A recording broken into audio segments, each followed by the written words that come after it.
tell me, George, was Marcel Proust a homosexual? I'm Acadia Einstein, and this is Strangeful Things. Sheltering in place is not advised, as your survival cannot be ensured in that scenario. Well, this practically caused me to just get you destroyed.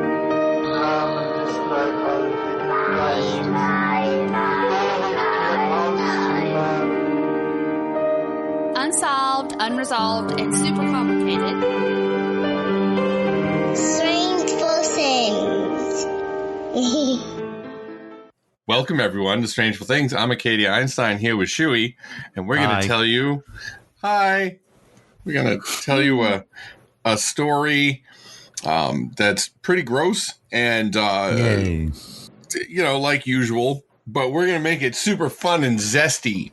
That's what we do. Zesty. That's our thing. It's zest. You take fucking horrible tragedies and you grate a little lemon peel on them, and that's zest. That's where it's at. Yep, where that lemon That's the peel, sweet folks. spot. Yep. So we got new and good, where we open up the door into our lives a little bit. All I'm going to talk about is my new computer. It's got all sorts of lights inside it, lights up and whatnot, and it's like the inside of an '80s limo. Yes, it is. You can almost see, and the way the graphics card. Yes, it's the same colors as the inside of an '80s limo, and the graphics card is perfect to do coke off. So that's it's very Miami Vice.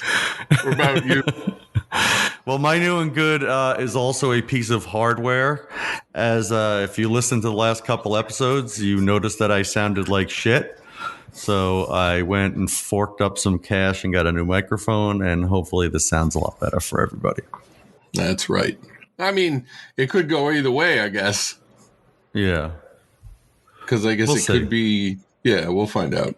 But I helped because when he first connected, it sounded terrible, and he immediately, as usual, flew into a blind rage and started into a rage. I was quitting on the fucking spot because I forgot to change the input on the recording software. Yes, he was mad that I couldn't hear him when his microphone was his earbuds that were in his ears inside my headphones. Also, I don't hear him. That's my that's belt and suspenders kind of safe precaution. That's right, but no pants. Belt and suspenders, but nothing else. No pants. No. This week, our story is a cautionary tale designed for people who should already know better. But if any of you have paid any attention to what's going on around you for more than 30 seconds in the last 6 months or so, you will know that not only people don't know better, they actually know worse, which everything is backsliding. People are idiots. But to be fair to our marvelous listeners, the odds of anyone who listens to us needing the cautionary tale this story is delivering are pretty low. How low are they? Jesus. They're lower. Microphone. Yeah, you did it. They're lower than the water level in my new toilet. And that means actually one of my 3 new toilets. Is it too low? It's almost too low. It's so low that it's going to become a key indicator for when I cross from old into elderly, because when my sack stretches down far enough so that I hit that water, like I know that I'm super old and I will never be able to wear shorts again. I always wondered, what's the physiological reason for ball droop? But it's not like you're carrying a couple of shot puts down there. They're pretty light. My clackers. I think it's just another joke in the Netflix comedy special that is aging, because nothing says hilarious like your balls getting longer for no reason. So, like, even if your steak was decent sized, if you drop 2 giant baked potatoes on the plate, it's gonna look smaller. Why is that a petite fillet? Yeah, exactly. Oh, it's a little smoky. Anyway, what I was gonna say, Yeah. and I don't know how I was gonna get from there to here, but we have to talk about polyoxybenzylmethyl hydride for a minute. Well, you do, because I'm going to talk about Bakelite, which is the more common name for that particular thermosetting phenol formaldehyde resin that was developed in 1907 in Yonkers, New York. Yonkers. I thought the only thing Yonkers was known for was the Battle of Yonkers from the book World War Z by Max Brooks. Listen, read that book. He's Mel Brooks' son. He is. So there's an interesting fact. But if you haven't read the book, read it. Yeah, it is a really good book, and it's better than the movie. The movie, I wouldn't say it was terrible, but it was just not the book. So Yeah, no. definitely read the book. Yeah. And as far, like, not now. Finish listening. No, wait like an hour and whatever. Yep. Now, as far as Bakelite is concerned, anyone who knows anything about Art Deco, which is the greatest design movement of all time, knows about Bakelite. And if you don't know what Art Deco is, then go play BioShock and realize how cool everything looks in there. That's Art Deco. So you're gonna teach them what something 100 years old is by telling them to remember a game from 2007. Yeah, I'm appealing to the youth. I'm using video games to teach a beautiful new 20. That's right. Now, actually, I was watching a show last night with these old geezers in it, and they needed to contact the 20-something, and they didn't know whether to call or text. And one guy goes, "Calling seems to bother them," which it's so true. I think is 100% true. Yeah. So, but if you don't know about Art Deco, look it up. It's super amazing. And Bakelite was the first. Cool. Yeah. It was the first ever plastic. Oh. Bakelite was the first plastic, and it was thermosetting plastic. What does the thermosetting part you mentioned before mean, Professor Shuey? Well, what it means is that once set, you can't melt it. Actually, you can't hardly do anything with it. The stuff's shatterproof, acid-proof, electricity-proof. The shit was super impressive. But in the beginning, one of the issues was that it came in one color, shit brown, and they didn't know how to make anything else. Until the 20s, when they could start making all sorts of colors, which coincided with the start of the Art Deco movement, which I believe you were just whacking off to. I was, with both hands. Because, yes. And because Bakelite was so handy and popular, look it up. Try to buy some Bakelite shit from back then now and see how expensive it is. Anyway, and is it toxic or something? No. It's actually not, and it's not like the old Fiestaware plates that they used uranium in the glaze. Exactly. I got this great watch that's going to give me cancer. Yeah, so it's super expensive because back then like. People would say, "Oh, it's shitty now. It's plastic." Back then, plastic was the coolest thing in the world. Take away that golden thing. I want the new plastic. And since Bakelite was so handy and popular, it made the guy who invented it, Leo Baekeland, originally from Belgium, really fucking rich. Belgium. And if you read the title of the episode, you will see that one of the people involved in our little tale was related to the rich old fuck, by marriage anyway. All of that was just to introduce the story. Like, it's like a secret test for listeners to see how long they can stand you not telling anyone the thing they showed up to listen to. Well, I mean, that's hurtful. It's accurate, but it's hurtful. Because we're in the story now and we're all right, not very far into it. 'Cause we're gonna talk about Barbara Daly Baekeland, shall we? No, and we're gonna talk about Barbara Daly Baekeland. She was born in Cambridge, Massachusetts in 1921. So maybe she had a colorful Bakelite rattle or some shit like that. At any rate, I need to point out something that's going to come up a lot in this story, so we might as well talk about it now. Barbara was hot. At least old-timey hot. And I'm not saying she was a hot baby, but because I don't know. But her looks started getting her attention way younger than they should have. You know how I like thought this wasn't one of those stories. It's not. But you know how some kids look like attractive adults, and I don't mean like a pedo way. Just like there's something about them. Like Hannah and I were talking about it at the show last week because there was one in one of the booths. No, I know what you mean. It's like most kids look like kids, but there are some that look like tiny little people, like little grown-ups. Yeah. It's weird. Like you could see them wearing like a suit with like if it's a boy like wearing a tie. Yeah, and not like Boss Baby either. It's like just like exactly. It's not you. I'm sure you guys know what we're talking about. Anyway, yeah. Barbara wasn't fancy growing up. Her mother had apparently had a nervous breakdown before Barbara was born. Not like right before she was born. I can't. But a few years before, and I don't know anything about nervous breakdowns other than that my mother had one. And while she was in wherever you go when you have a nervous breakdown, she made me a neat box with my name on it. And she made my brother a belt. I still have the box. And I'm very sure my brother does not have the belt because why would he? Because it was a child's belt. So there is one more reason. Use it as a headband or something. That's true. But I think it's just one more reason for him to quietly hate me. Well, there are so many. But hey, who am I to talk about family? That's right, because the number of Venmo requests I get from my family is less than what I've received.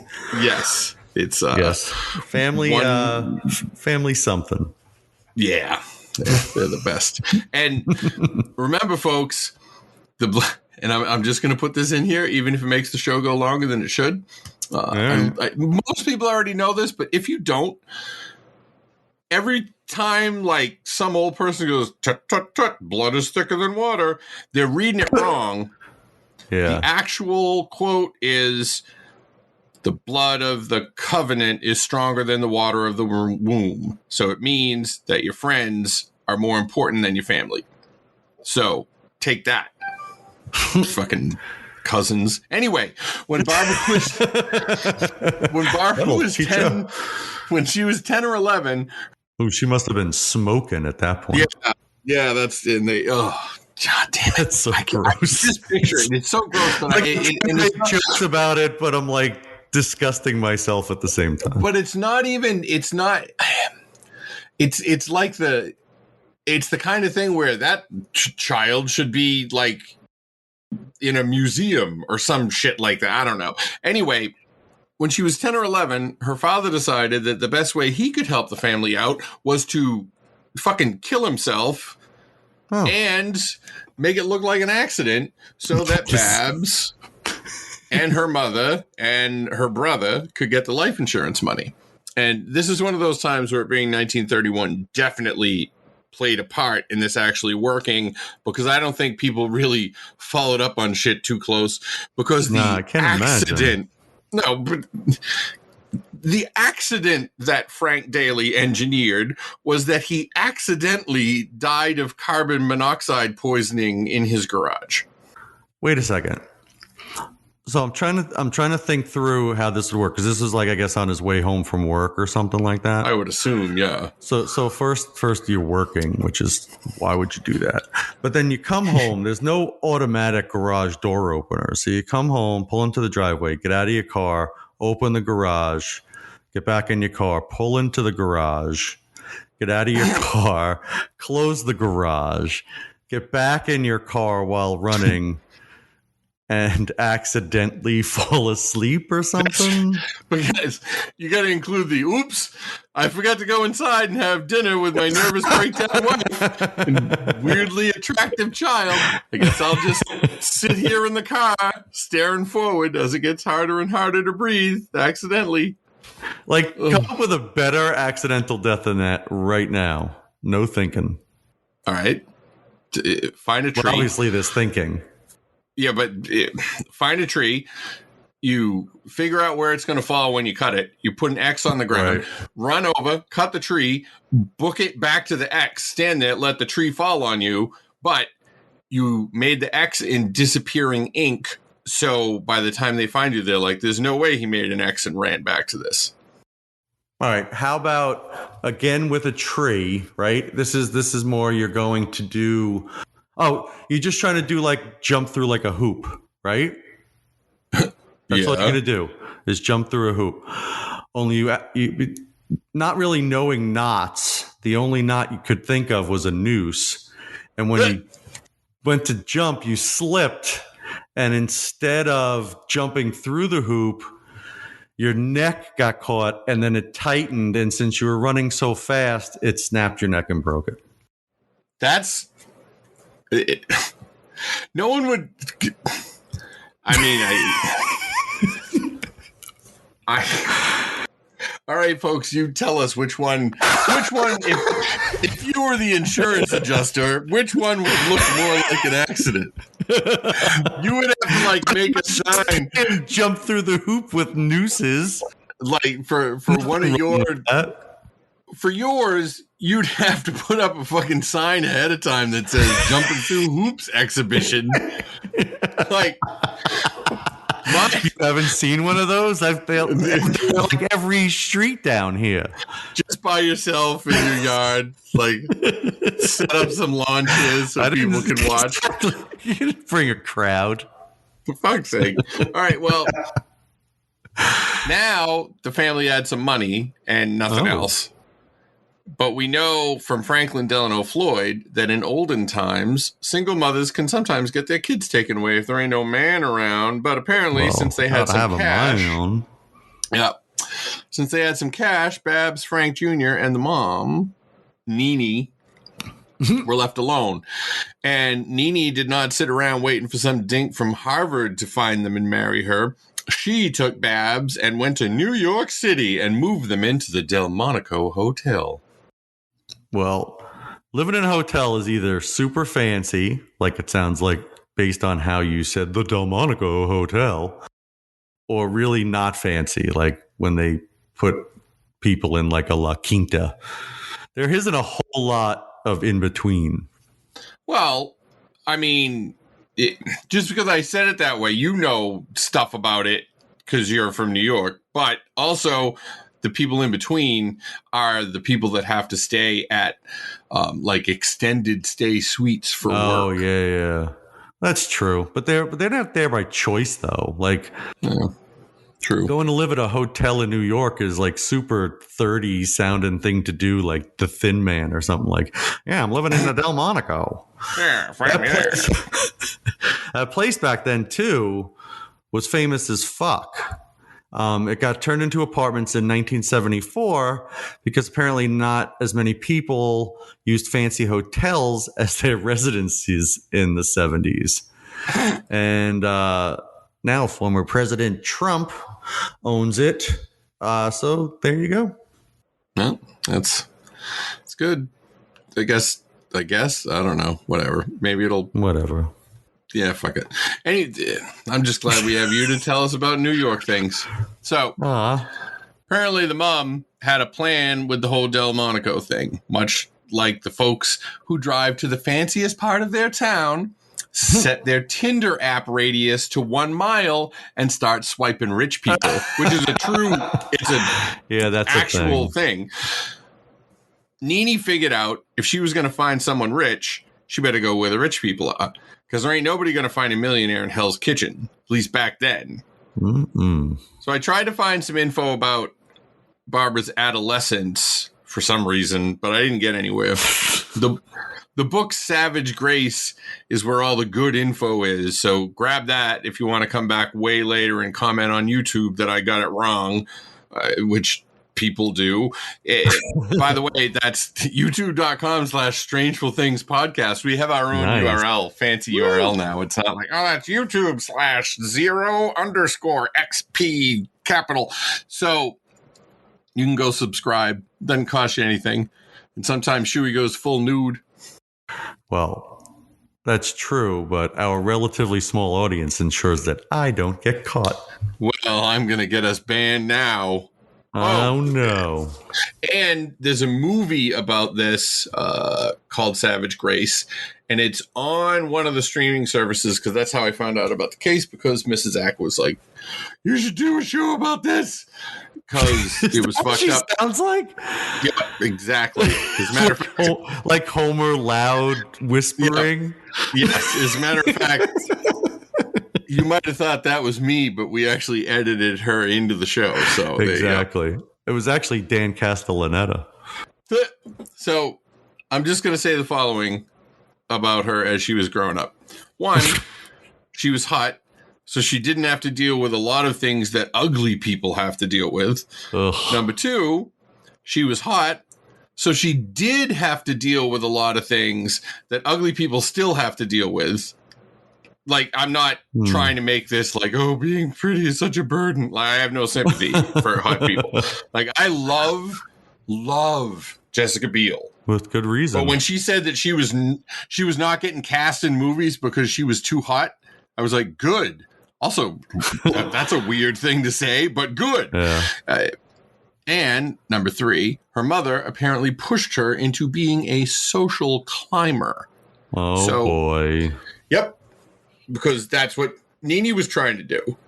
After she got done with her terrible driver Willie Loman husband from back in Massachusetts, she decided she was going to bag herself somebody rich, and she encouraged Barbara to use her hotness to do the same thing. Right. And when she was older, an illustrator apparently met her. Right. And told her that she was one of the 10 prettiest girls in New York City, which, honestly, that fact gets included in like every retelling of the story that I researched. Now, how the fuck this dude would know that? How would such a list even exist? Like, it's ridiculous. Then, especially back then, without like the internet to bring everything together, right? Anyway, you have to narrow it down. Like the 10 prettiest girls named Barbara who answered our ad for prettiest barbers in New York contest. That's and true. even then, there's probably some barber working at a store in Staten Island who's prettier than all of them that just doesn't know about the stupid contest.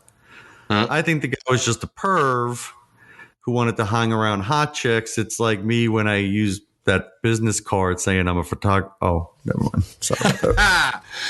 That's where our budget goes. See, and actually, your thing checks out with me. I think he was probably a perv too.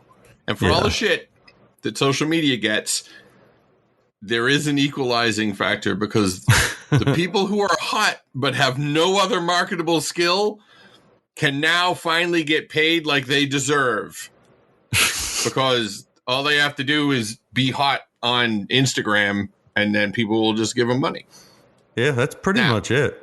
I mean, it's like there's models on Instagram that would have previously been the receptionist at my dentist is really pretty.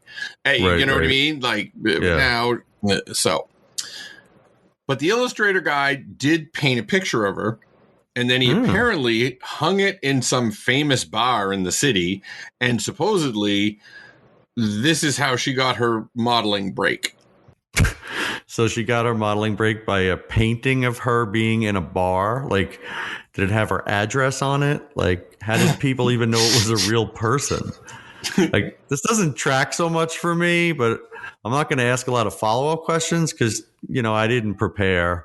And, you won't know the answer anyway. I might know the answer. Oh, what bar was it? New York Cheers. Yeah, see, this is why we need a researcher. Maybe you should go to just teeter and find some random person and tell them they are one of the 10 best researchers in Matthews, North Carolina. See how that works out. Oh, that could work. It That might. could work. Probably it'd be better than Fiverr. Ugh. But the overall point is that Barbara started getting modeling gigs. She was in Vogue magazine, Harper's Bazaar. No word on Collier's, but I have to assume that she was in there too. She got her own apartment on Park Avenue, which is where the Delmonico was. And she let her mom and Frank Jr. live there. She was young, hot, and fancy, and that was the life her mother had primed her to live. Also, her mother passed on some pretty serious mental health issues, but I'm not trying to get into the nature versus nurture debate, so we'll just leave that alone. Now, Barbara also got offered a screen test in Hollywood. Ooh. Yep, with a big shot actor. We've never heard of him. He was named Dana Andrews. Oh, Dana Andrews. No, I have no idea. You asshole. You don't know. No, I have no idea who that is. Yeah. He was in State Fair and Duel in the Jungle.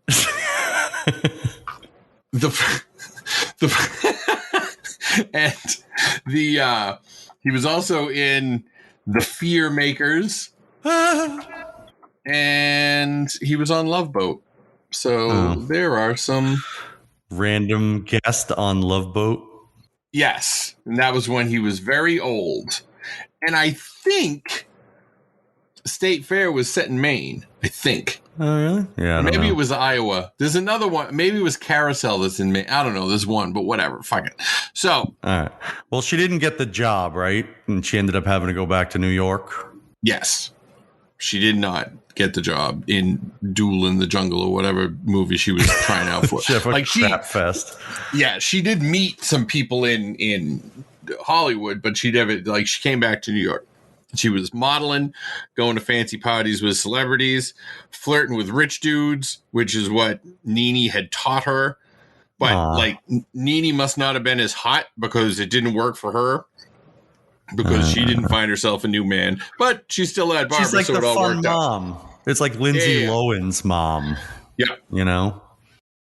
And Barbara's high-flying lifestyle was getting her hot self in front of the right people.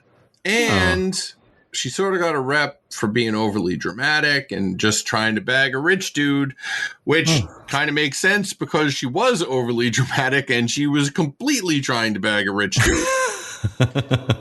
Now, here comes the allegedly stuff. This is a blanket allegedly for the rest of the story. Well, some of the stuff is not alleged, but there's a lot of alleged, so don't fucking come at me. Yeah. Don't fucking come at me about anything. At one point in the 40s, she was banging John Jacob Astor the Sixth. He was known as the Titanic baby. Because he was 35 pounds after birth. No. That would be a lot funnier. But yes, look at that Titanic baby. No, it's because his father died on the Titanic and his mother, who was pregnant with John Jacob at the time, lived. So that's lucky. Also, he was super rich, having done nothing at all to earn it. So that's even more lucky. Yeah, but his parents had earned it. So it was fair. Yeah, that's true. You're right. I forgot. You can't. Ugh. So, but he really was into Barbara. He told Barbara that if she would keep banging him until he could divorce his hilariously named wife, Ellen Tucky French, he would give her $3 million. But apparently, apparently he waited too long. It didn't work out for reasons that are going to become apparent. And it's fucked up because according to Wikipedia, Astor married and divorced poor Tucky all in 1943. That's not a lot of waiting. I told you, John Jacob, I would wait until Halloween and not a moment longer. Money or no money. So that's what Barbara sounds like. Outstanding. And not for nothing, for $3 million, I would probably donate both my kidneys and wait a year to get a new one while hooked up to machines. Like, I see a lot of being hooked up to machines in my future anyway. So why not make a buck for it? I'll be your machine, buddy. Don't worry. I'll be like Captain Pike What's Lucky from got Star over Trek. there? Yes. Here I am, using my own lungs like a sucker. I came to see you in the hospital when you were hooked up to machines, and it was funny. That's so true. I'm here for it. So John Jacob Astor is now not in the story anymore. He got married 3 more times, and he was still rich and whatever. Ugh. But at the same time, Barbara was busy not getting $3 million. She was hanging out with her friend Cordelia Baekeland, who was known as Dickie. Now, I've never known a female Dickie, but that's fine. But I do have a couple Dickie tangents. Dickie it up. One of the nicest people that I've ever met in my life was named Dickie. He was one of my bosses at the cemetery. He died much, much, much too young. He was an amazing, amazing man. And then if you ever saw if you have HBO Max and they have the documentary High on Crack Street, then you can watch it and then you'll learn about this guy named Dickie who was a crackhead who also fought Sugar Ray Leonard. Oh, you know what? Really? It was the move. They made a movie of it with Christian Bale. Oh. That movie was about that guy Dickie. Oh, really? Yep. And his mother said, "Dickie don't look for trouble, but Dickie trouble finds Dickie." It just stuck with me. So yeah, if like you want to see Fighter or something like that. Yeah. So if you want to see the real story of that guy and not have to watch Christian Bale fucking contort his body into weird. Just watch High on Crack Street on HBO. So that's all I got. That's it. She was hanging out with Dickie Baekeland. Well, based on the last name, I assume that we're going to get to the important part of the story where the beautifully, upwardly mobile socialite meets the man who would tame her. That is very accurate. All right. Dickie's brother Brooks was in the Royal Canadian Air Force training to become a pilot. So apparently the Canadian Air Force was a thing. It might still be. Nobody knows. And Dickie pulled a meet cute with the super handsome Brooks and the super hot Barbara. And since the Baekelands were sitting on that fat knot of Bakelite cash, Babs didn't need to wait for anyone. She had Brooks, and Brooks had her. Uh-oh. Now, Brooks Baekeland was the grandson of the Yonkers guy, I believe. And he really didn't do anything super distinguishing. He never ended up being a pilot for another country's Air Force, but he didn't really need to because he was rich. He told his father he was a writer, but he never really wrote anything, not even podcast scripts. Wow, that's the bottom. Well, maybe poetry is lower. And here we are, slaving away with no rich inheritance. Also, I don't write scripts anymore because of my bum knee and my psychotic nature. But still, I saw that Brooks actually told people he didn't have to do anything to please anyone because his grandfather had given him fuck you money. He did say that. So I guess props to him for owning it. Yeah, I guess. And apparently Brooks's father lived in a different house than his wife and kids did. He just that's smart. got another house and lived in it with his dogs. Like I didn't even know that was an option. Like you could just you can just do that. Can you imagine soon after your second kid was born, you'd be like, all right, I'm going. I'm gonna go move around the corner. Yeah, we're still married and everything. I just need to spread out. I can't have these space. I need some running space. around. That's right. I can't be babysitting my kids. Yeah, exactly. One thing about Brooks though is he hated partying at this stage of his life. He was kind of a homebody. And this is before TV. Yep. we know that Babs was the exact opposite and loved parties, but Brooks really wanted that $3 million Wagyu. So I'm very sure that $3 million Wagyu is not okay to say. I know, but I was thinking of it, and then I was thinking of the $6 million man, and I accidentally typed it and accidentally left it in and accidentally emailed you and refused to let you take it out. So, Hot Barbara and Hot Brooks was so horny for each other that they decided that they could deal with conflicting lifestyles as long as they could keep banging and being hot. Oh, and pretending to be writers. That's a good deal. There was this little bit, too. I could write anything I wanted, except I'm so beautiful that my pencil won't let me do anything but draw pictures of myself. Oh, boy. She probably said. I put that as a quote, but that's... I don't think she said it. But, I mean, again... The rule we live by, 50-50 chance. Also, around the time that Babs and Brooke got together, poor Frank Jr. died in a car crash in Massachusetts. Was it suicide? Lots of breathless YouTubers think so. Like, they all were like, oh. But I'm just going to say that Frank Jr. died in an accident, and he is no longer on our stage, not even in the back corner of the stage.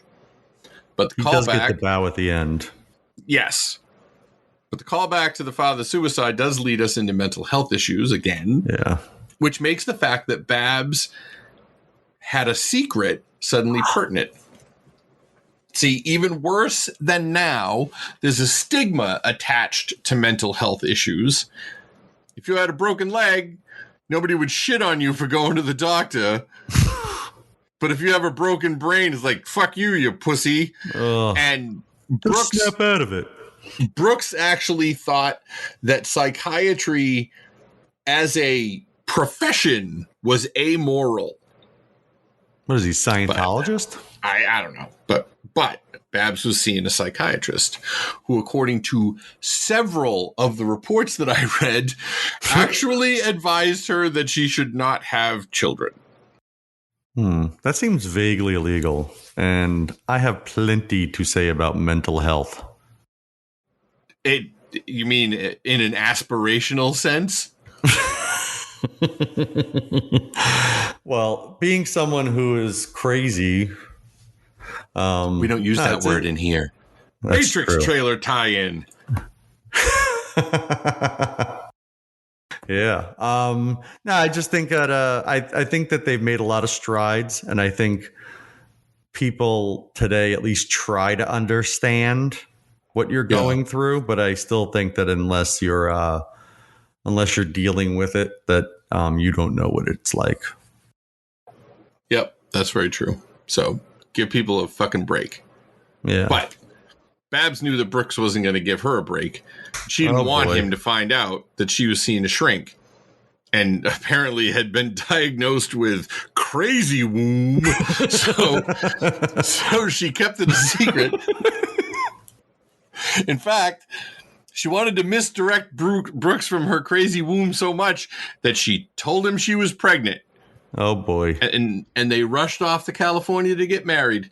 And as physical proof that they were both deluded idiots, their marriage certificate had them listed as poet and writer. Occupation is...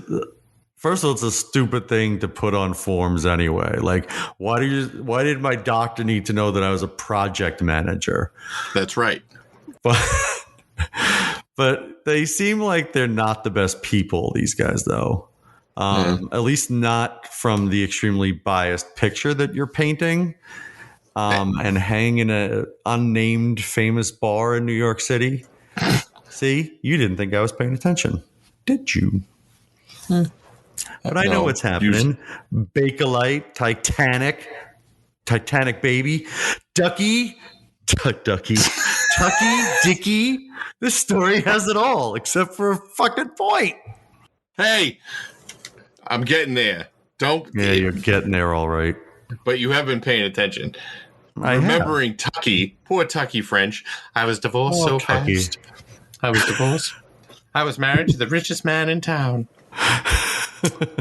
Anyway, while you continue to hurt me, the Baekelands went back to New York and got a fancy apartment on the Upper East Side where the Jeffersons would eventually move on up to. And from there, they had lavish dinner parties and shit like that. Oh, boy. I guess Brooks didn't care as much about partying as long as he didn't have to go anywhere. Right, and in this right. stretch of time, Babs started boozing it up pretty hard. I'm not sure how they got past the oops, I'm not pregnant part. This is like the 40s. It's not like, women weren't miscarrying all over the place. Yeah, that's true. And with her family history of fakery, I'm sure she did fine. But she'd also get super hammered and freak out at her fancy parties. Oh, boy. I wish I had better examples of the freakouts, but whatever. Freakouts, yeah. It's like her crazy womb had migrated up to her head. Well, I'll just do one. Do you have any more of the pigs in blankets? We didn't have pigs in blankets. How's that? That's good. You whore.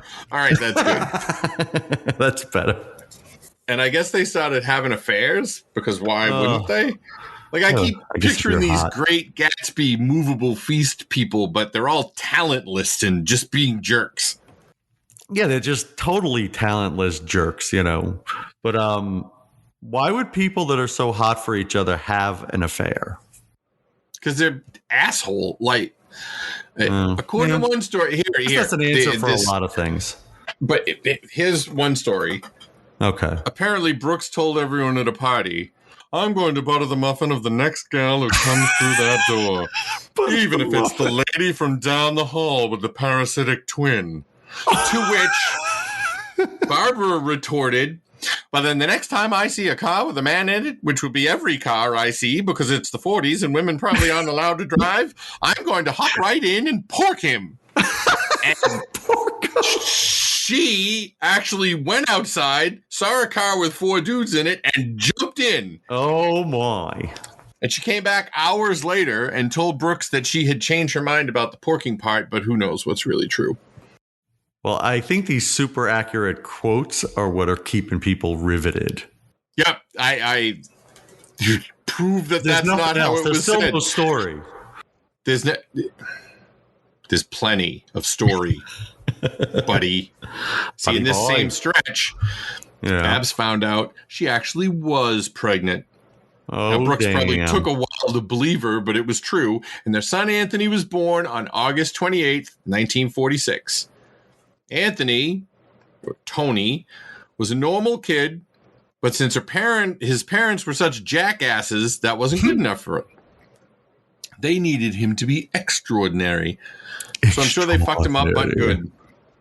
They made him come out to their parties so they could parade him around and go to parties at other places. And when I say other places, I mean these fucks went global. They were renting apartments in London and Paris and shit like that. Barbara made Tony read books he was not old enough to read, which apparently means chapter books as opposed to picture books. And I heard that some of it was Marquis de Sade stuff. Ooh. So it could have also just been straight up porn. Whatever it was, Tony was trying to be a normal kid who had doofuses for parents who got in trouble if he read the porn wrong. My kids never read porn wrong. I would not have that in my house. I'm glad that your extensive set of novels written by Anonymous that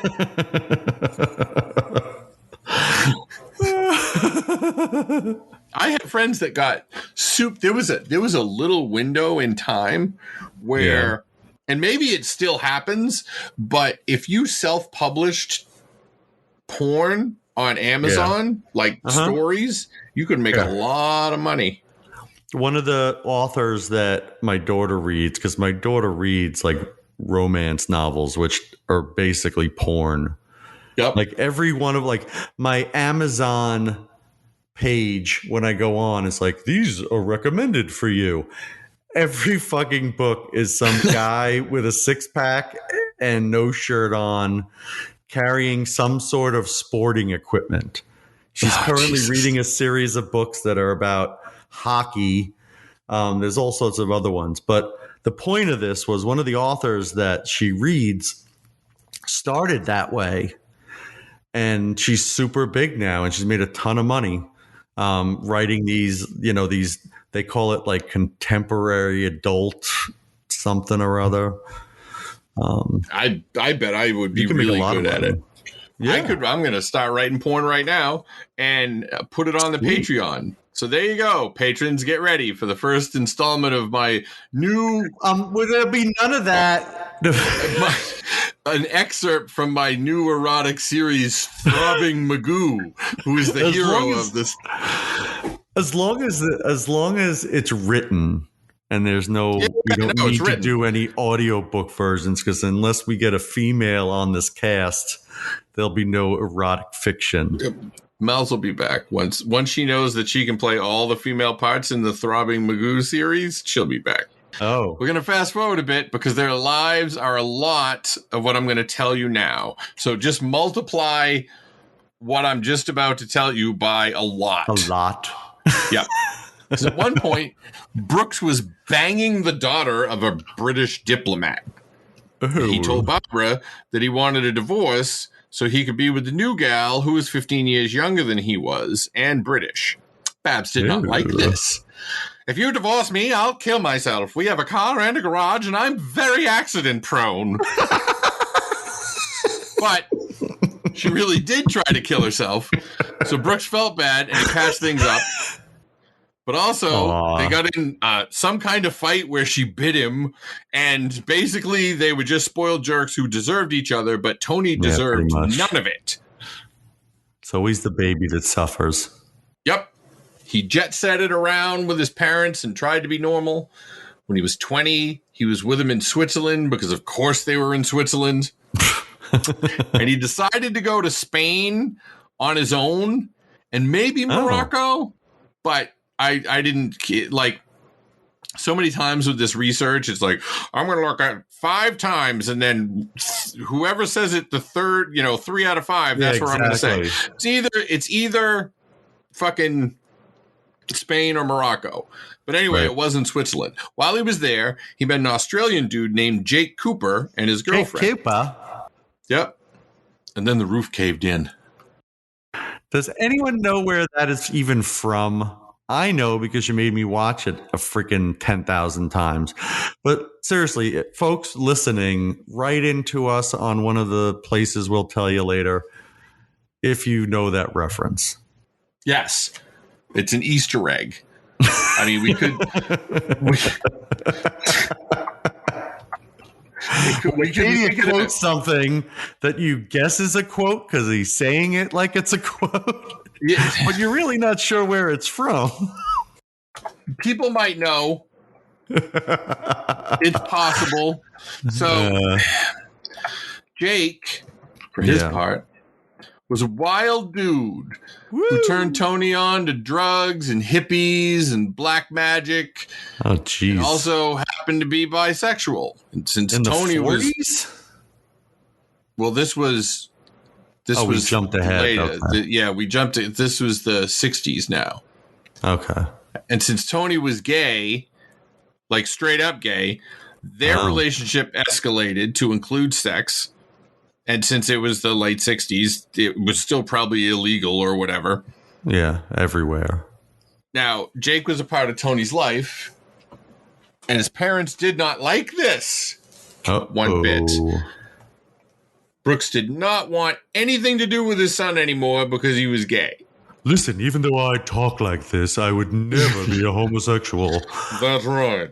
But somehow, his reaction was still better than Barbara's. Oh, crap. Because she just figured being gay was a condition that would abate. Like a cold. Yes. And she thought that she was right because Tony started bringing this Spanish gal named Sylvie around. So now Babs is all excited, thinking that Anthony had gotten over being gay and was now, quote unquote, normal. and she hoped so much that her son was really giving it to Sylvie. But guess what happened? What? Just tell me. Am I really supposed to guess? Well, you were supposed to guess. So now we're gonna start over. You guess, but I'm gonna put it in. Shut up. I'm gonna put it in the chat, and you just. Okay. All right. So there we go. Jesus Christ! Seriously? Okay. My guess is that in 1968, Barbara discovered that it was actually Brooks that was fucking Sylvie, so she took a bunch of pills to try to kill herself. Brooks, being a sucker for suicide attempts, was going to get back with Barbara again. But Sylvie, who either loved Brooks or wanted the money, saw that suicide attempts really got his pecker pumping. So she tried it. This is a really long guess.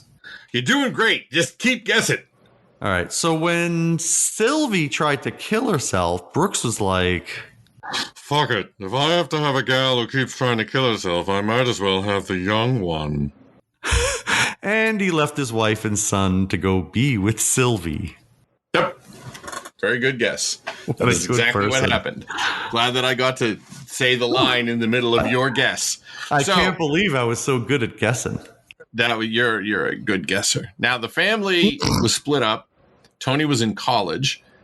And like all college kids, sometimes he flew into rages and physically attacked his mother.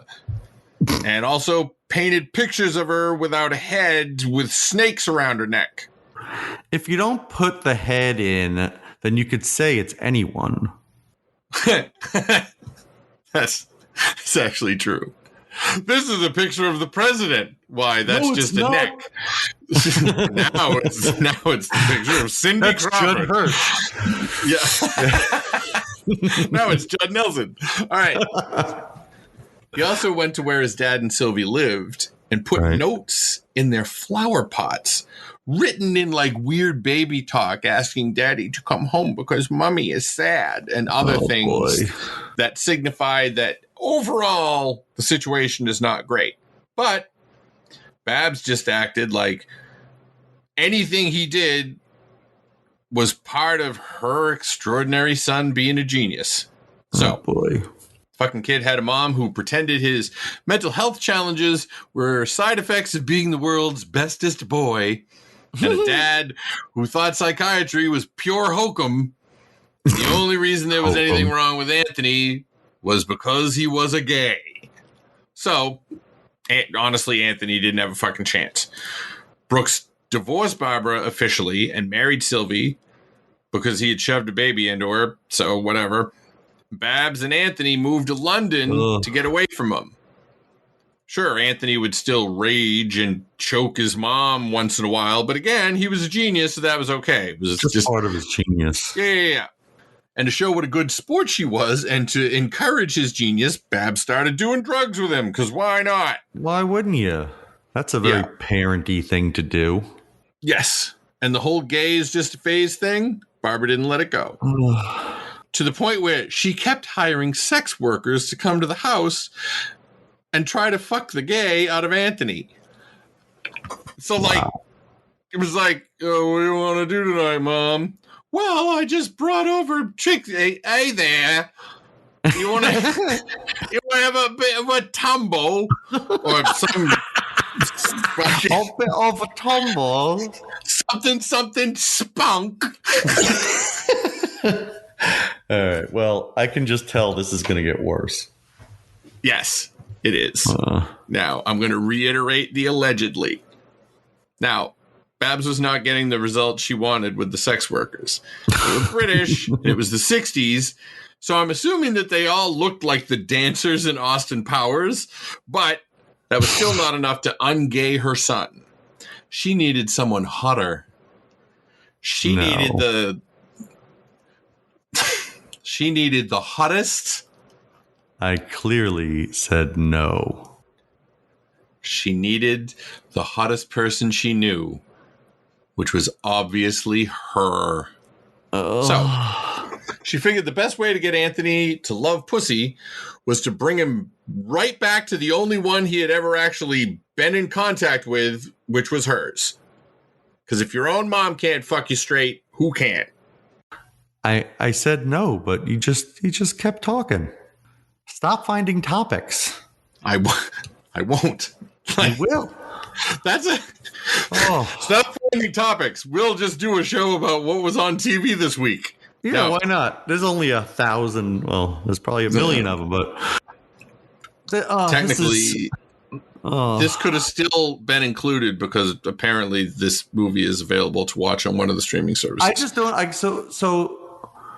So incest is better than being homosexual. Yeah. Look. Nobody. There are people who refute the idea of the incest part, and apparently in the book and in the movie, there's a scene where there's a threesome between the mother and the son and some other dude. And the dude's alive, and he's like, yeah, no, that, like, when the movie came out, he's like, yeah, no, I'm that guy, and that didn't happen. That's not a thing. Right. But I'm not going to stop finding topics. Not even if you send me to the hospital for psychiatric care. Like Anthony was sent after Babs came home and found him silently rocking back and forth while holding a knife. Might he have read a few pages from the novel his mother was working on? Oh, boy. The novel about a mom who fucks her son that was actually the fruit of the creative writing class she was taking that she showed naked photos of her son to. How does that come up in class? Well, before class, there's probably some donuts or whatever. And people are going, oh, look at my Timmy. He just went to the amusement park. And she was like, look at my Anthony's dong. Look at him. He's so cute. He's naked. Oh, what is he, like 5? Oh, no. He's 30. He's... Oh. Yeah, that's... I think you'd get kicked out of class. Yeah, that's... I don't think I want any... I don't want to go to that class. No. But we're in the end game now. Okay. Now, we don't know if Barbara Baekeland continued to rape her mentally ill son. But we do know that he beat her unconscious on more than one occasion, at least once in front of house guests. Now, if I was at your house and you started beating someone unconscious, I'd like to think that I would intervene. Like, I'm just putting that out there. I'm not sure what sort of weird people just let a young man knock his mom the fuck out in front of them, even if she was raping him, because I am very sure they didn't know that part. Yeah, that's true, too. I mean, I can't.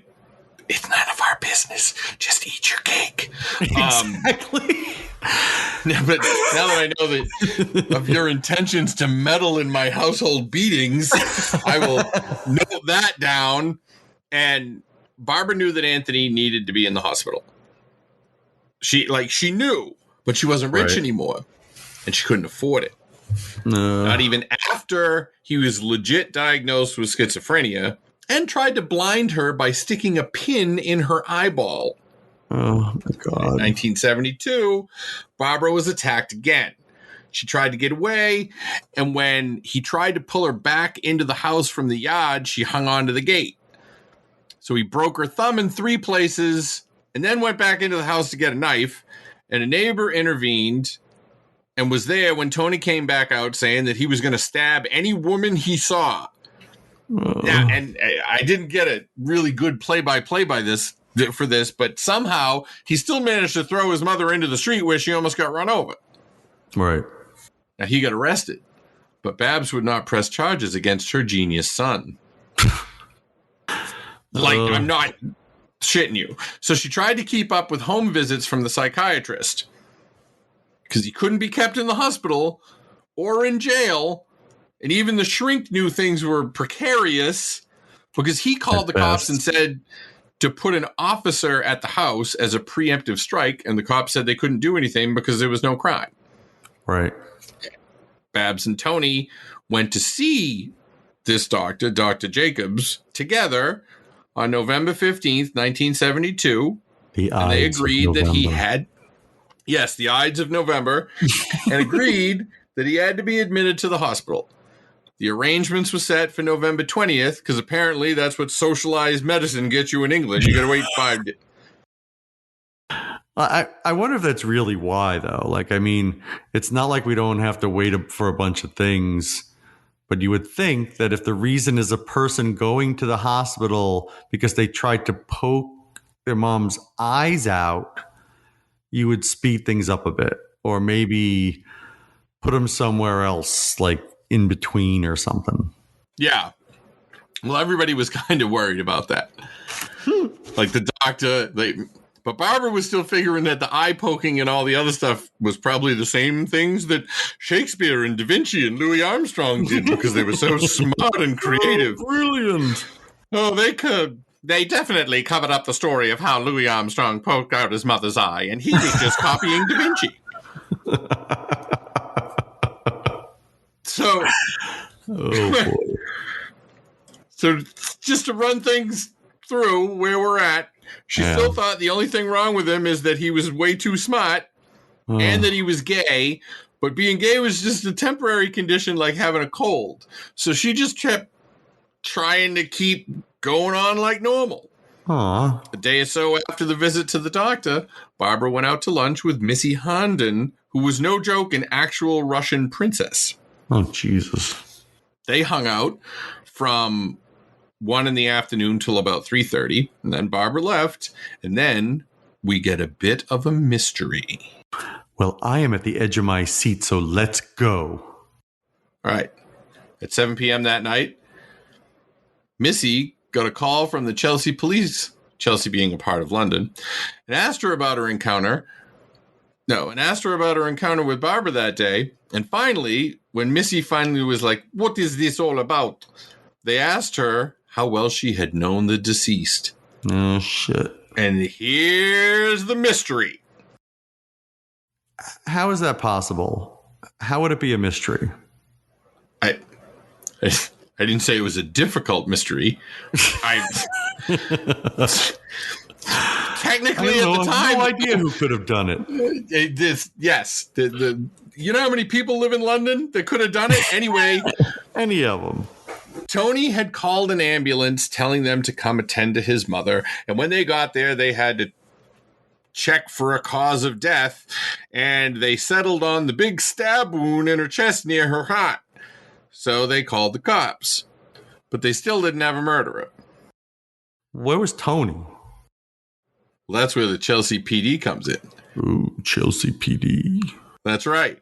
He'd started their investigation by going into the house and just apparently walking around. Because when they got to Tony's room, there was Tony with a knife on the phone ordering Chinese food. Oh, and my gosh. The family cat, Mr. Wuss, which is adorable, was hiding under the bed and was immediately ruled out as a suspect. Oh, now, Tony, yes, Tony was arrested, but he insisted that his grandmother, Nini, had killed his mother. Really? And even though Nini was in her 80s and in New York City, but technically it was still a lead. So now, Shuey, what do we know about like life in general when it comes to the cops, specifically when it comes to talking to the cops? Never, ever talk to them ever.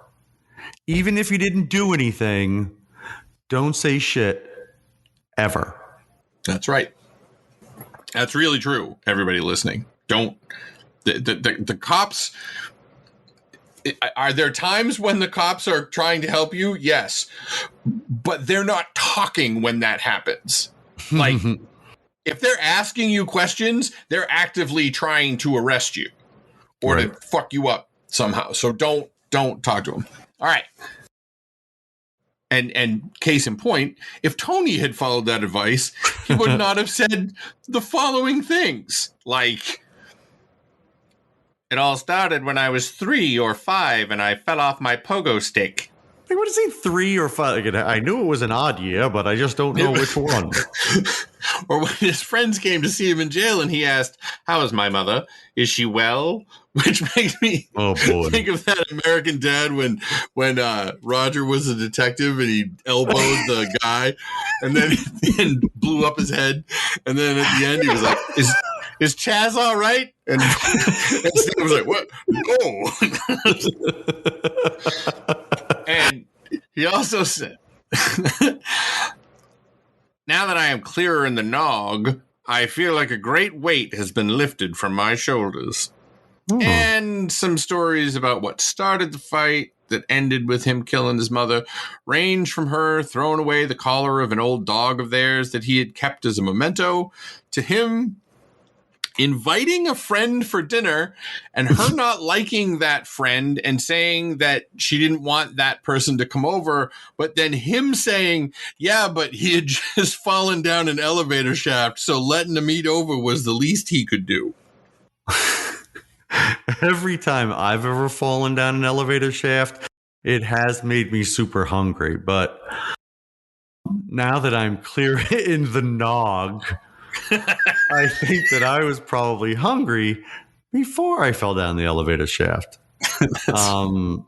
So he went to jail, right? Yes. Also, I'm so hungry. I go, come on, elevator. Oh, no. And he did go to jail for a while. But since his mother had made so many fancy friends, they all felt badly for him. And it's probably not crazy that they assumed that since his own, like, out of all the mothers he had, there was only one that was fucking him to make him not gay anymore, and she was dead, that probably he was all stabbed out. Yeah. So you didn't need to stab anybody else. In 1980, no shit, he was let out of jail under the stipulation that he had to go back to America. Ugh. Well, it's nice to see that the British justice system is as excellent as the American one. Yeah. There really isn't anything that rich people can't do. Nope. Ugh. Except Jeff Bezos can't fix his lazy eye. So, I mean, I'm sure that he doesn't cling to, be thankful for. That's right. As everybody else in America is eating hot dog soup. All right. Exactly. Now, for his part, Brooks, right, Tony's dad, opposed the whole thing. Because while he was in prison, Tony had sent him like weird, macabre craft things and some letters threatening to kill Sylvie. And Brooks just figured that Tony was evil with the gay and should be locked up forever. Right. But instead, he was going back to the States. And we actually have a good account of that whole thing from the Daily Mail out of the UK. So take it away, Shuey. There had been reassuring talk of his being accompanied on the flight back to New York by 2 trained medical escorts. But this requirement somehow got lost in the confused discussions between the authorities in Britain and the U.S. No one seemed willing to take overall responsibility for what happened to him. His companion in the end was his paternal grandmother's friend, Cecilia Brebner, whose daughter happened to live near Broadmoor. Imagine that. She had agreed to give Tony a parcel from his grandmother during one of her visits, and, having met him only once, was somewhat surprised when one of his friends asked if she would accompany him back to the U.S. I don't like where this is going. Unsure of what she might be taking on, she asked for advice from a somewhat unlikely source. I was staying at the time with Lady Mary Clayton at Kensington Palace, and she said, "Celia, I don't think it's the right thing to do, but we'll ask Prince George of Denmark." I thought it was a very altruistic thing to do, so I embarked upon it. Oh, boy. That's great.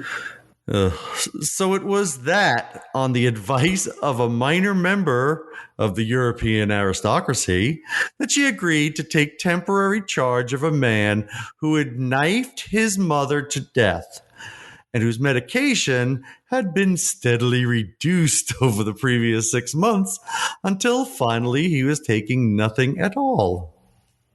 Plus, it was the grandmother's friend. She was old.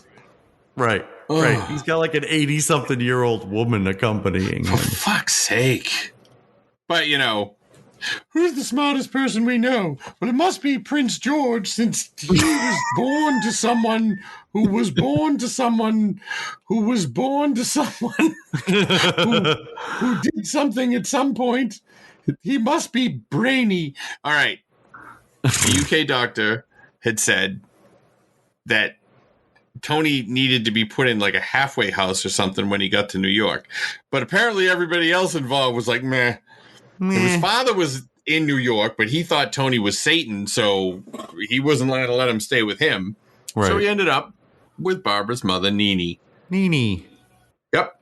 Who would set the whole thing in motion so many years before by telling her daughter to be upwardly mobile and flirt with rich guys. Yeah. Now, for his part, the stay with his grandmother was mostly uneventful. She had a full-time nurse since she was recovering from a broken hip. Tony did make a weird shrine to his dead mother with a picture of her and some candles and her ashes. And a knife in it. No, but that's just healthy mourning. Knife. Yeah. And even though it was July in New York City and there was a super heat wave, things were fine for like 5-ish days. Oh, boy. And on the 6th day, the nurse showed up, but she didn't have her key since she had loaned it to Tony. And when he let her in, he was wearing nothing but shorts, and he said, Lena, quick, get the ambulance. I've just stabbed my grandmother. Oh, for fuck's sake. Well, don't jump to conclusions. What did Grandma start in with him? Yeah, well, according to Tony, he wanted to have sex with Nini like he had with his mom, but Nini was not down with it. Now, that was bothersome, but when he told her he was going to call a friend in England, she was like, miss me with that long distance shit. And, like, don't call long distance. I mean, this was the 80s. Calling long distance was a bad thing to do. That was a bad thing. And he then, of course, took the very heavy 80s phone and threw it at her fucking head and knocked her onto the floor. And then his actual rationale was, I should just kill her because I don't want her to suffer because I hit her in the head with a giant 80s phone. That makes sense. So he grabbed the knife from the kitchen and he started stabbing. Oh, he stabbed her okay. He stabbed her 8 times. He broke her collarbone. But he was actually pissed that the old lady was so much tougher than his mother. And I quote, she won't die. The knife won't go in and she keeps screaming. I can't understand it. I hate when this happens. I hate when this happens. He just kept stabbing the old lady's bones, which meant that she survived. Oh, my God. Tony got arrested, and in 1981, he was in Rikers Island. Now, he had a bail hearing, and they said, well, your trial isn't going to start for a while because we got to get your medical records from England, and apparently they're going to have to mail them, I guess. And no way are you getting bail because, you know, how you stab people so much. And Tony took this hard, and he was brought back to his cell. And a half hour later, he would be found dead in the bed in his cell, suffocated with a bag. And what was that bag made of, Shuey? Bakelite? Asshole. Bakelite was hard. It could have been like a goldfish tank. It was still plastic. It was a plastic bag, which somehow is supposed to bring this story full circle back to how the original fortune was made. It's a stretch, but I can see that working. And that's the story of Barbara Daly Baekeland. It's also the story of Anthony Baekeland, and it's a bunch of people's stories. It's a lot of people's stories. It's Brooks's story. It's Sylvie's story. Well, Sylvie. Sylvie was the normalist one. Well, no, she wasn't normal either.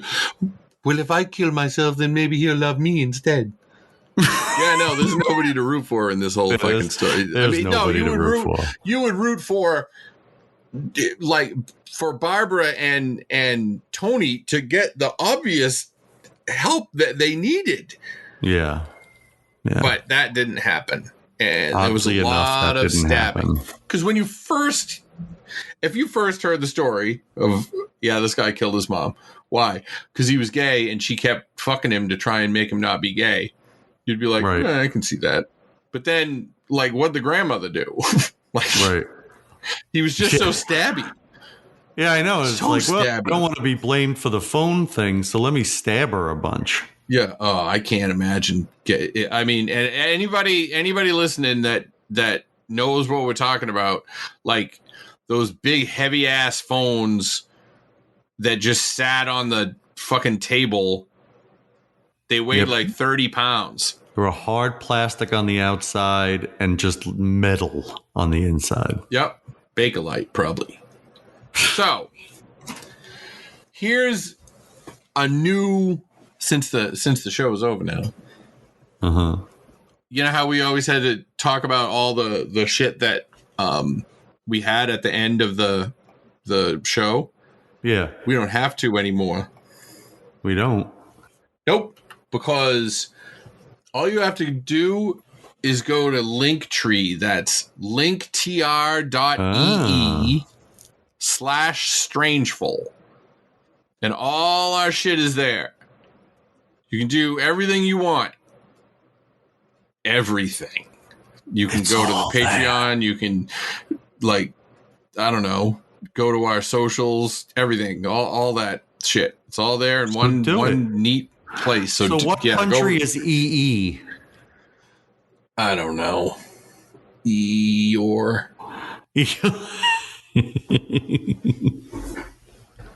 wonder if P.EE is taken. Or I have to P.E. No, P.EE. All right. Well, anyways. Anyhow. That's the story. We're very, very glad to be able to bring it to you because unless you watch the movie, which has Julianne Moore in it, by the way. It's not like a... Which character is she? She's Barbara. Oh, she's Barbara. Yeah. It's big doings. I don't know if that works. Big doings. Estonia. Oh, is it Estonia? Yeah. Huh. So then that's it. I guess you can, follow us and rate us and review it and all that kind of stuff. Yep, you better do that. It was Carousel. That was the one in Maine. Yeah, the one set in Maine. Also, seriously, if you're on YouTube, the next time you're on YouTube, search Strangeful Things Podcast and subscribe. It won't. Right now, all that happens is that it's not going to hurt you any. It doesn't shock you through your mouse or your phone or whatever. We haven't been able to get that in. But we're gonna start doing videos other than just the podcast episodes. So yeah, get ready for that. Because now that I got a new computer, I can do all sorts of stuff. My Minesweeper goes so fast now. Minesweeper. So, yeah, I guess that's it. All right. Well, keep on flapping, everybody. Bye-bye.